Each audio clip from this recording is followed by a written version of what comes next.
Hello everyone, my name is Cindy Barrett, and today I'd like to talk to you about grace lily and the lily leaf spot disease.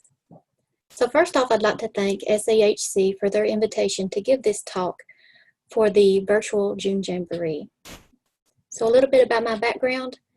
I received my bachelor's in biology and fine art. My master's research focused on grace lily and the lily leaf spot disease. Now I'm pursuing my Ph.D. If you'd like to contact me, you can reach me through email at this address, barrettc@etsu.edu. So I've already given a talk about the specific results from my master's work, and if you're interested in that, you can find it at SAHC's website, on their Facebook page actually, in the video archives when you look up the keywords grace lily, and it should pull up this thumbnail. But today I wanted to share something with you that was different. I wanted to share with you something like a day in the life of a researcher. So I get to share things that I couldn't do in my other presentation. So first off, I'll start this talk by how I start out my research trips. And that's by making sure I follow the protocol I've outlined in my research permits. So just be glad this talk wasn't about a day in the life of filling out research permits, because trust me, it's not fun. So prep for a research trip starts before I leave my home. I make sure my clothes are clean and my shoes have been disinfected or washed from a previous research trip. I also have a separate field kit of my research supplies for each site, so there's no cross-contamination between sites. I usually start in the early morning, and it can take several hours to reach the site. But once you're there, it's well worth it. Here we are at an SAHC managed site. I'd like to stop and just say it's really a privilege to get to study at these really beautiful locations. So here we are at the start of the hike. Now I'll show you the beginning of the trail. It was absolutely beautiful that day. So as we go along, I would just like to share with you my thoughts about research and some of the concerns I have while I'm on my research trips. So my first concern is the weather. It's important not only for my personal safety, but also for how it impacts my research. So often I collect the spores of this fungal pathogen, so a rainstorm can really set me back like a full week. So if you ask a lot of researchers, usually their biggest concern is accurate recording. So we're not at any lily location yet. So in the field, this is where I'd start off my data collection. So I'd start filling out my data sheet by listing the date, the site name, and I would follow that with more descriptive characteristics like habitat. So it's important to note these things because you can use them later in your analysis to see if they had any influence on the data you collect. So for me, that's the health of the lily. I added this just to show the range of habitats that can happen at one site. So from closed canopy and dry to forested seeps. You can see this location is so wet that the seeps are actually merging to form a stream. There's another seep in the background there. I've actually been at locations where the ground has been so wet, you're almost walking in mud, but the lilies are able to survive. So my next concern is lookalikes, and this all has to do with accurate recording. So to study a grace lily, right, you have to make sure you're first looking at and measuring a grace lily. So we'll start off with some easy examples, and then we'll move on to much harder ones to differentiate from a grace lily. So here we have a small plant that can look like an immature grace if you don't know what they look like, but it's not. So an immature grace, here's the plant we're talking about. That's not a grace lily. Here's a grace lily. An immature grace, like the seedling, will just look like a strap leaf. So if you can imagine this leaf just poked into the ground, that's what a seedling would look like. An immature grace kind of looks like this. It won't look very small, much more smaller than this. But this, without having the flower, I would have to guess that this is a woodruff plant. Here's another plant. You'll note that this is a jack-in-the-pulpit. Note that both of the last two examples had whorls. So even though you can see the fluorescence here, sometimes you won't. So you have to be careful. Just don't go, you can't just go by whorls. You have to slow down and really take a closer look to make an accurate ID. This one is much harder in my opinion because it looks so similar to a grace lily. So because of that, we're going to take a closer look. I want you to note the thin stem and the wide leaves. So without the flower, I would have to make a guess on this. I know it's not a grace lily, but if I had to guess, I would say that it's an Indian cucumber root. So I've included this photo just for your benefit. Here's the same plant from a different angle, and let's zoom in on the detail. I want you to note the burgundy center and the thin stem with white pubescence. That's just something you're not going to see in a grace lily. So again, slow down and take a closer look before you make an ID. The last lookalike is the hardest, and that's the difference between grace lily and Turks cap lily. So let's start out with an unknown. Here's a picture of a lily I took on this last trip, and if this is the only information I had, I couldn't give you an accurate ID. That's because in the vegetative state, these two species are identical. Some researchers will tell you that they can tell the difference between the two by feeling the underside of the leaves, but I can't. So for my study, I have to have a flower in bloom or have a tag from a previous researcher that ID'd the plant before I can use it in my study and before I can gather data on it. So probably the best system I've seen for this is Dr. Ulrich's method, where he monitors grays on the Blue Ridge Parkway. So when a gray's bloom, it receives a numbered metal tag. So that way it can be followed for years whether or not it blooms. So once they bloom, there's really no question in identity. Here's two of my favorite photographs. I included this because it's a little too early to see a Turks cap in the field, so I pulled from my stock photos. I would also like to take the time to note that after the flowers fade and the petals fall off the blooms, the capsules of both species will look identical. So this is really important for conservationists. The literature says that it can take years for the grays to grow from seeds to a flowering plant. So be careful when you're collecting seed capsules for preservation, because no one wants to spend like 5 years in growing up a Turks cap. I mean, although I think they're beautiful. So let's go back to our unknown. Although you would have to follow this plant until it blooms, I can give you a guess on its identity based on my experience. So in setting up this trip with SAHC, I was told that the grays already bloomed here.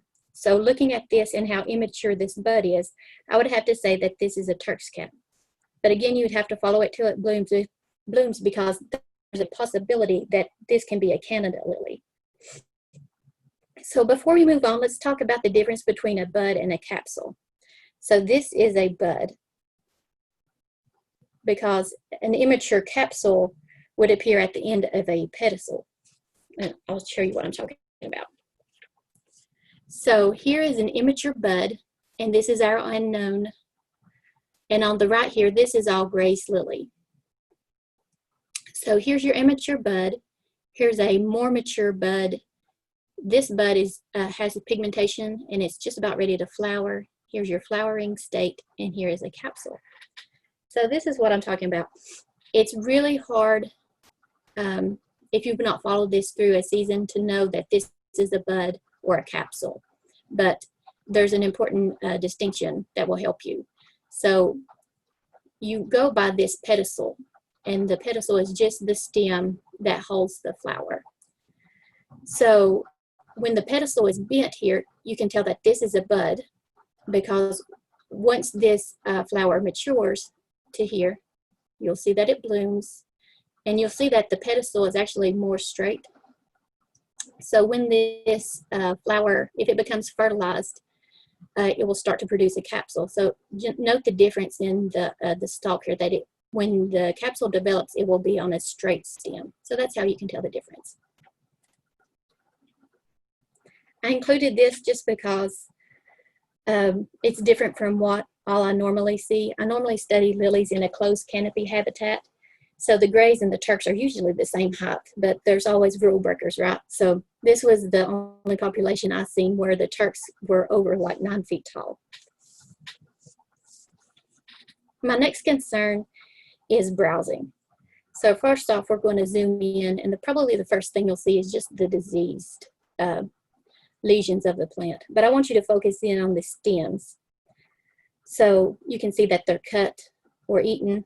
So my concern for the lily and browsing is that the lilies are born on an unbranched stem. That means even if these lilies were able to survive the disease pressure, these lilies won't bloom this season.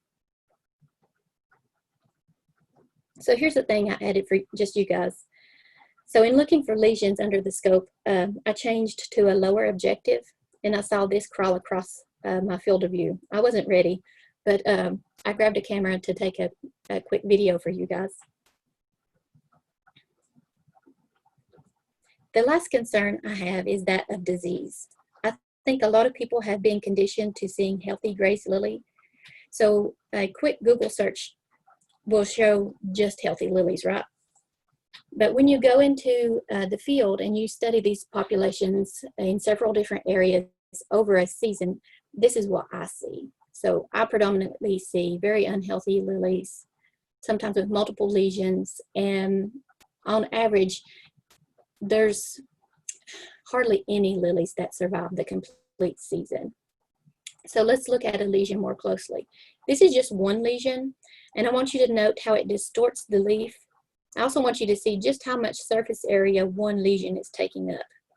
Now, two things are happening here. First, the plant is fighting off disease. And second, it has lost surface area that it could have used to photosynthesize and feed itself.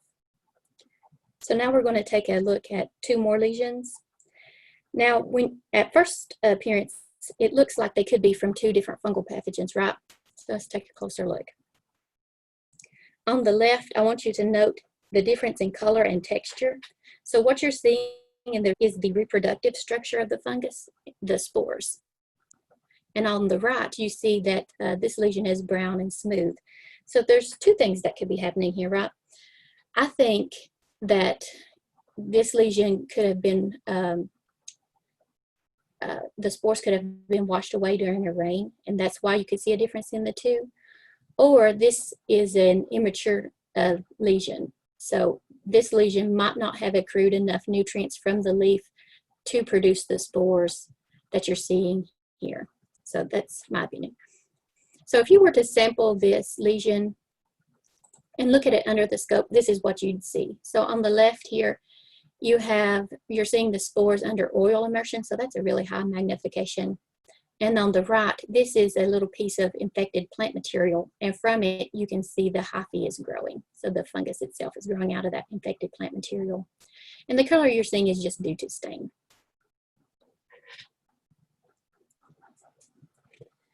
So I wanted to include these next two slides to show you just what difference light can make. So this is what I predominantly see in closed canopy situations. So the lilies are really unhealthy and have a lot of chlorosis and fungal lesions. Here's some lilies in open canopy. Now note, this video and the photograph that I just showed you previously were taken on the same site on the same day, just I would say less than a fourth of a mile from each other.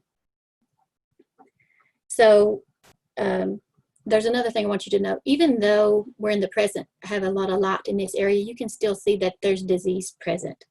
So this was one of the major takeaways from my study. Everywhere you find a graze lily, you can find this disease. So no population of graze lily is spared. So since you can't follow me 2 more months from now on another hike, I wanted to include this photo. So here's what I see at the end of the season, like in late summer. So each little stick here, at one time this was a healthy lily. So my concerns are that these lilies didn't last their full season and that none of these lilies produced a viable capsule. So I've been told that that can be kind of depressing news for a lot of people. So I want to leave you with some good news. So even though there's a lot of fungal pressure, some lilies are able to survive, and they're usually in open canopies and they're usually at high altitudes. So this lily, this capsule isn't quite mature yet, but it's well on its way. So there's a great probability that this lily did indeed produce viable seeds. So I'd like to leave you with how I normally leave most of my research trips, and that's at the end of the day. So I hope you enjoyed the talk. If you have any questions, feel free to reach out. Thanks again.